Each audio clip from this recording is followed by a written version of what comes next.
Bem-vindos, bem-vindas para a nossa aula sobre a teoria do pensamento sistêmico. E para começar, a gente quer fazer uma reflexão, é importante fazer uma reflexão sobre o que é esse pensamento sistêmico, para entender depois suas características e como ele é aplicado nos casos concretos.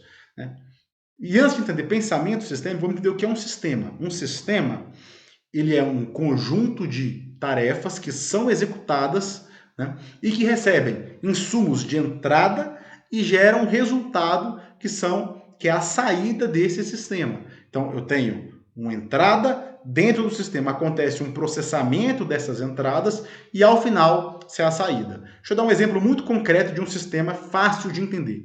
Imagina, por exemplo, uma fábrica que faz nuggets, faz salsicha, uma indústria. O que ela recebe de entrada? Qual é o input de entrada dessa fábrica? Vai ser a carne do frango, vai ser amido de milho, vai ser água, sal, tempero. Tudo isso vai entrar dentro da fábrica. A fábrica vai fazer um processo enorme lá dentro e vai sair do lado de fora o nugget de frango, uma salsicha de frango. Isso é um sistema. Quando a gente fala em pensamento sistêmico, a gente vai olhar menos para a entrada e para a saída e vai querer dar uma mergulhada um pouquinho dentro da fábrica, porque quando o frango entra lá dentro, o tempero entra lá dentro, ele passa por várias casinhas diferentes, várias caixinhas diferentes, que estão interconectadas e que são interdependentes. Então, dentro de um sistema, as partes do sistema são interconectadas e interdependentes. E o pensamento sistêmico é justamente o estudo dessa interconexão. É o estudo de como as partes de um sistema estão conectadas entre si e o impacto que o movimento de uma parte causa nas outras partes do sistema. Por isso que as características de um sistema e de um pensamento sistêmico, ela está muito atrelada a olhar para o sistema pensando num foco na relação entre as partes do sistema e não só na parte isolada. Porque imagina no exemplo da fábrica, por exemplo. Muitas vezes, se o pessoal que tritura, moe a carne do frango, não moe o frango direito, vai ser difícil para o pessoal que faz o formatinho do nugget fazer o nugget no formato correto. Se o pessoal do tempero não tempera o nugget correto, vai ser difícil o pessoal das vendas conseguir vender o frango, porque o frango vai ser ruim, vai ter um gosto ruim. Não interessa o marketing que eles coloquem ali, o cliente vai comprar uma vez, vai comer, falar, nossa, que frango horrível. Não vai comprar mais. Então, as partes do sistema estão interconectadas. A gente precisa analisar a relação e a interconexão entre essas partes do sistema. Uma outra característica desse pensamento sistêmico é que a gente analisa padrões de comportamento, padrões de ação, padrões de conduta, e não eventos pontuais.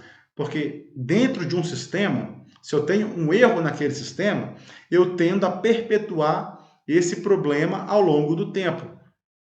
Por exemplo, no mesmo exemplo da indústria que faz o nugget, vamos dizer que tem um erro no sistema, lá um setor de dentro do sistema não está esquecendo de colocar o sal, está falhando a máquina e está saindo completamente sem sal esse nugget.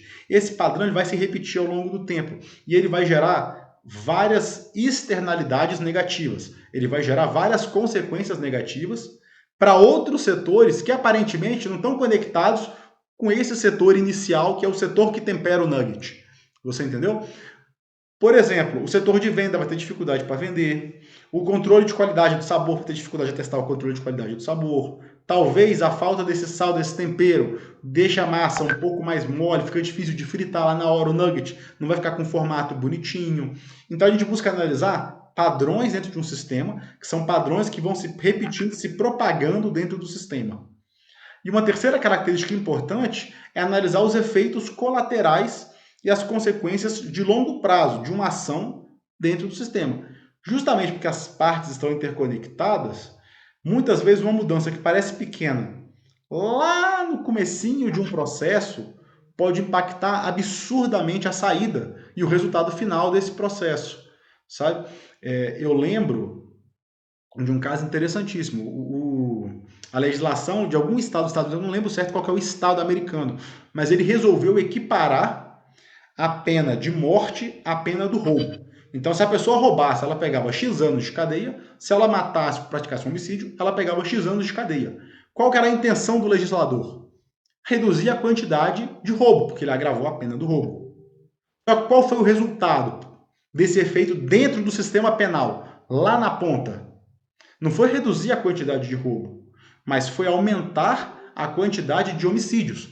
Porque na cabeça do bandido ele pensava o seguinte: se eu roubar, eu vou pegar X anos de cadeia. Se eu roubar e matar, eu pego a mesma quantidade de anos de cadeia. Só que com a vítima morta é muito mais difícil de me identificar, é muito mais difícil de eu ser punido.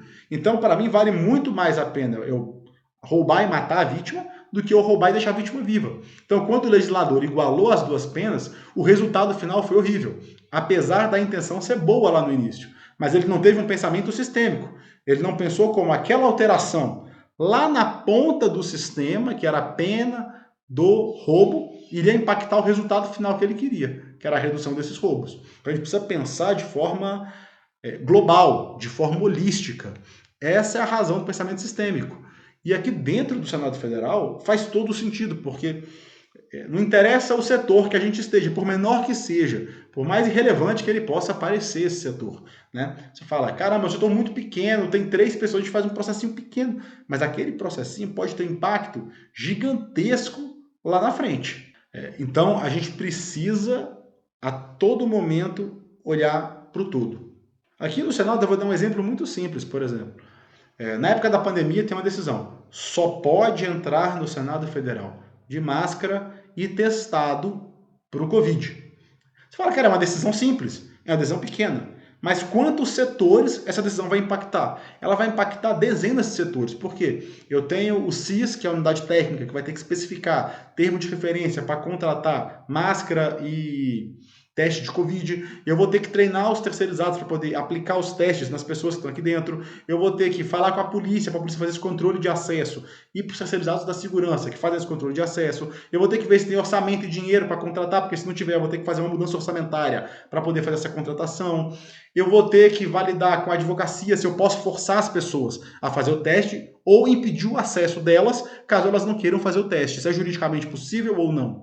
Então, uma decisão que aparentemente é simples, ela movimenta, às vezes, dezenas de órgãos diferentes. Então, quando a gente começa a pensar de forma sistêmica, a gente vê o todo e a gente vai além do óbvio. E esse fato de a gente conseguir ir além do óbvio permite que a gente tome decisões muito mais eficazes e que a gente consiga pensar no impacto global das nossas ações. Essa é a palavra-chave. Quando a gente pensa em pensamento sistêmico, se você sair dessa aula de hoje gravando o seguinte, pensamento sistêmico, eu preciso colocar todos os atores envolvidos numa mesma mesa e tomar a decisão em conjunto com eles. Né?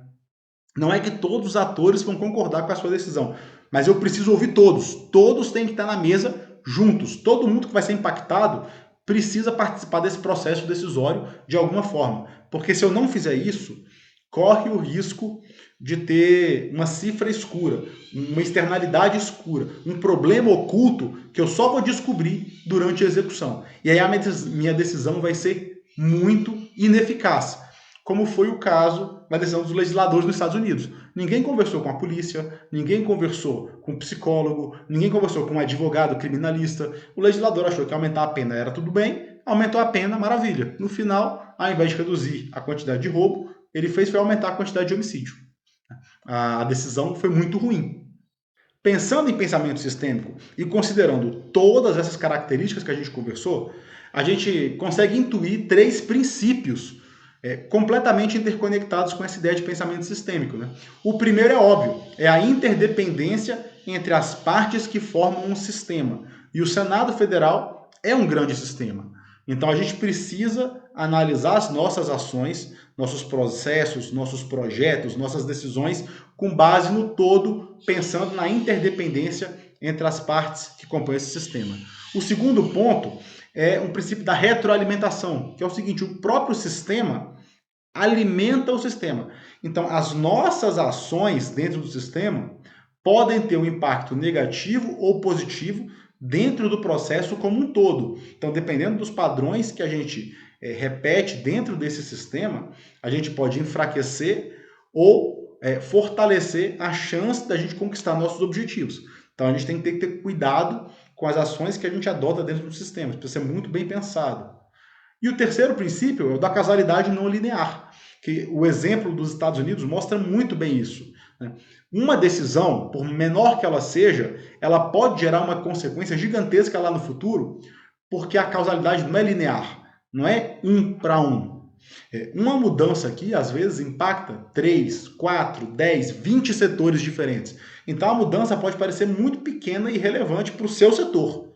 Só que quando você vai ver todo mundo que, de alguma forma, toca no seu setor, dentro desse sistema, e vai ser impactado em alguma medida por conta dessa situação, essa propagação da ação dentro do sistema pode gerar impactos gigantescos lá na frente, que é a causalidade não linear. Então, todo o sistema ele é interdependente, as ações do sistema retroalimentam o sistema para o bem ou para o mal, e as nossas ações geram uma causalidade não linear, ou seja, às vezes ações pequenas geram um impacto gigantesco ao longo desse sistema. Agora, implantar um pensamento sistêmico nem sempre é fácil. No serviço público e no serviço privado, nem sempre é fácil. Por quê? Primeiro, a gente tem uma cultura organizacional muito focada em solução rápida. Você está no seu setor, você quer resolver o seu problema. Você não está muito pensando se o seu problema vai impactar os outros setores que estão na frente de você na linha produtiva. Você fala, não, tudo bem, eu tenho aqui um problema crítico aqui no meu setor, que é o ar-condicionado. Então, eu vou colocar um ar-condicionado aqui e pronto. Você não está pensando, cara, será que esse ar-condicionado, será que o prédio onde eu estou suporta esse ar-condicionado?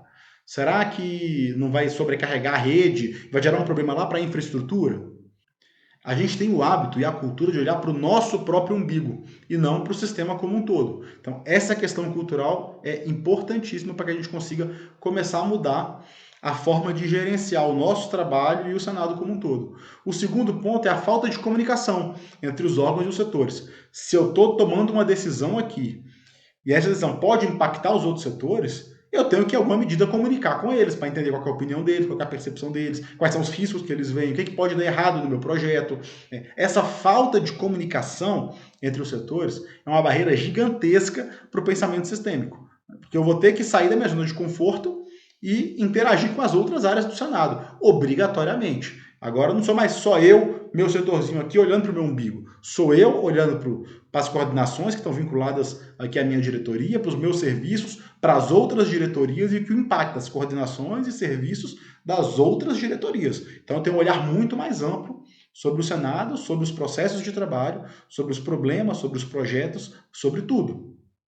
Um terceiro desafio, que é importantíssimo para que a gente consiga transformar e implementar essa pegada de um pensamento sistêmico, é a dificuldade que a gente tem de medir esse impacto sistêmico e de identificar externalidades negativas, que são as consequências das nossas ações individuais dentro do sistema como um todo. É o caso, por exemplo, da Covid, que a gente falou, cara, parece que é uma decisão muito simples, você dá uma canetada e fala, eu quero teste máscara para todo mundo. Só que esse teste máscara para todo mundo vai envolver 15 setores, vai envolver um processo de trabalho, vai gerar 2.000 páginas de documento e às vezes não é tão simples assim. Tem questões jurídicas, questões legais, questões de privacidade, questões de direito da personalidade da pessoa. Ela não quer ser testada, ela é contra, ela acha que é invasivo, enfim. Então, gera uma série de externalidades, de consequências que às vezes é difícil a gente conseguir identificar todas ou medir todas. Mas o fato de ser difícil identificar todas e medir todas não afasta o benefício que a gente ganha ao pensar nelas. Porque, ok, a minha decisão aqui vai gerar 10 externalidades negativas. Eu não pensei em todas, mas se eu pensei em 5, pensei em 6, pensei em 7 e contornei, o meu problema quando eu for rodar esse meu projeto vai ser muito menor. Porque das 10 coisas que poderiam dar errado, 7 eu já resolvi na largada. Só vou ter que me preocupar com 3 que eu nem sabia que ia dar errado, que eu descobri no curso do processo. Então, ainda que seja difícil, é importantíssimo a gente tentar implementar esse pensamento sistêmico à medida que a gente vai trabalhando aqui dentro do Senado Federal. Tudo bem, eu entendi Eu entendi os princípios, eu entendi que faz muito sentido, mas como é que eu aplico isso num caso concreto, na prática? Chegou para mim um projeto novo. Chegou lá no meu setor o projeto, você precisa implementar uma ferramenta de inteligência artificial em 3 meses, que foi uma determinação do presidente do Senado Federal. Como é que eu faço isso na prática? Como é que eu vou aplicar essa ideia de pensamento sistêmico num caso concreto? Existem 3 passos básicos, mas fundamentais, que você consegue pegar essa teoria de pensamento sistêmico, interconexão, retroalimentação e colocar na prática. O primeiro passo que você vai fazer é mapear todos os interlocutores. Então, o primeiro passo para você fazer, eu tenho que implementar um projeto de IA no meu setor dentro de 3 meses. Cara, eu vou conversar com quem aqui? Eu vou conversar. Tenho que falar com o meu coordenador, eu tenho que falar com o meu diretor, eu tenho que falar com o Prodazem, que é quem cuida da TI, eu tenho que falar com a presidência, que foi ela que me demandou o projeto, qual a expectativa dele do projeto, o que ele acha que meu projeto pode dar certo. Eu vou ter que falar com o setor de compras, com a SADCOM, porque eu vou ter que licitar isso, quero entender como é que funciona esse processo de licitação, para poder acelerar essa licitação, etc. Eu tenho que conversar com a SAFIM para saber se eu tenho orçamento, se eu não tenho orçamento, se eu não tiver orçamento, o que eu posso fazer para isso. Então você vai listar todos os interlocutores para mapear todo mundo que vai, em alguma medida, interagir com você dentro desse processo. Depois você vai analisar os principais impactos que essa atuação vai gerar em cada um dos setores. Então, por exemplo, para fazer um projeto de TI, talvez esse projeto demande uma equipe de 3 desenvolvedores do Prodazem. Então, o impacto no Prodazem vai ser: o Prodazem vai ter que me emprestar 3 desenvolvedores por 2 meses para fazer esse projeto. O impacto na Safin ele vai ter que mudar o orçamento que ele tinha para contratar, pagar food truck para ficar lá no Senado, vai ter que tirar esse orçamento de food truck para jogar no orçamento para contratar empresa de TI, para fazer a conexão com a IA.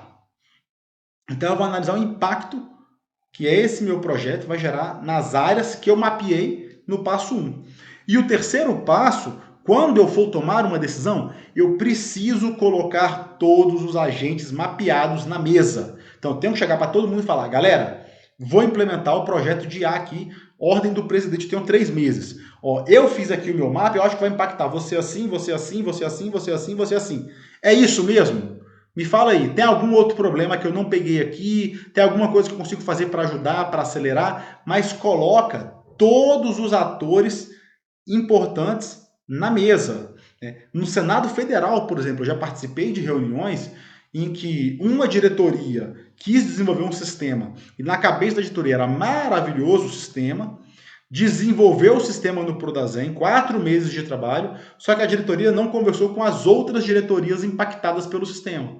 Quando as outras diretorias foram ver, falou: cara, esse sistema não cumpre uma série de requisitos legais obrigatórios. Se eu rodar esse sistema desse jeito, eu vou estar praticando um monte de ilegalidade, eu posso ser preso por isso. Esse sistema não pode rodar assim. Aí o sistema que estava para homologação, para começar a funcionar, voltou para a fase de levantamento de requisitos, para depois codificar o sistema, para depois fazer teste, para depois homologar de novo. Voltou quase que para estaca zero. Por quê? Porque não pegou os 4 diretores que, em alguma forma, as 4 diretorias que, de alguma forma, iriam usar o sistema e não colocou as 4 para conversar antes de fazer o sistema. Uma diretoria pediu para o Prodazem desenvolver, o Prodazem foi lá, começou a desenvolver e não conversou com mais ninguém. Então, colocar todos os atores na mesa é fundamental. Eu acho que de todo pensamento sistêmico, se você gravar essa ideia, você já saiu aqui um gestor 50% melhor que a média.